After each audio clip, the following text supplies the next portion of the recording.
Good morning. I think there was some confusion in group 3 as to who was making the moderator video, and since there's still not one up, I'm going to go ahead and throw one together. And I'm sitting in my sister's room, so my cat is going to make an appearance and annoy me while I do this. So our question in group 3 this week was, according to the video lecture, how does the application of the ecological circles help us to do better research and action? How would it apply to your own interest? I think that really the consensus within group 3, Jonathan, Bev, and myself, was that using the ecological circles really helps us to look at things holistically. It helps us to look at the broad picture. It helps us to focus on a certain thing. And it really brings us back to 2 weeks ago when we talked about systems and how systems are connected and how there are smaller systems and bigger systems. And they're all important and they all need to be looked at in order for us to look at something holistically. I really think that that was kind of what we were all getting at in our definitions. And as for us each talking about our own interests and how this applied, I started out by talking about domestic violence and about how domestic violence occurs between two people. There are impacts at a family level. Was this person abused? Are they continuing a cycle? That would be the meso level. Also on the meso level is work. Were they just fired? Is there stress at work? Is there something else that's playing into this?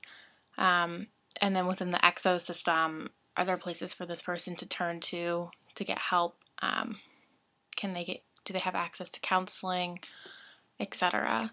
Bev related this to the Cuba oil crisis, and I thought it was a really great example because it kind of looks at sustainability.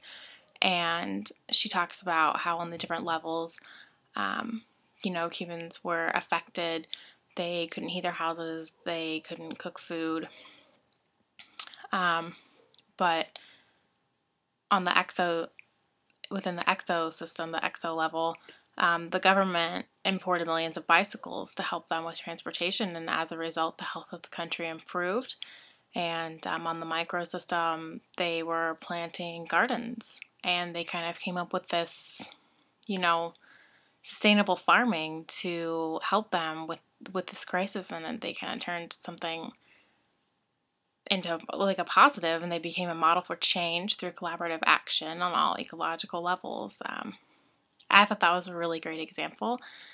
And Jonathan talked about something really interesting. He works with drug addicts, and he talked about addiction on all the different levels and substance abuse. It's not just a psychological or physical problem with one person, but it affects families, and it affects the people who work with addicts and counselors and law enforcement and courts, and there are so many different companies and systems and people that play into this larger thing, and that research have to take these things into an account to have a clear picture on addictions.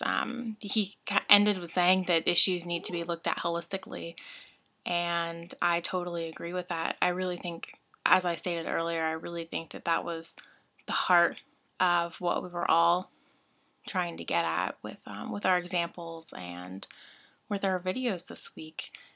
And that went by really quickly, so hopefully I didn't talk a million miles an hour. I think I covered everything that I wanted to. This is group 3's video. Sorry it's a little late. We'll communicate better on that next week.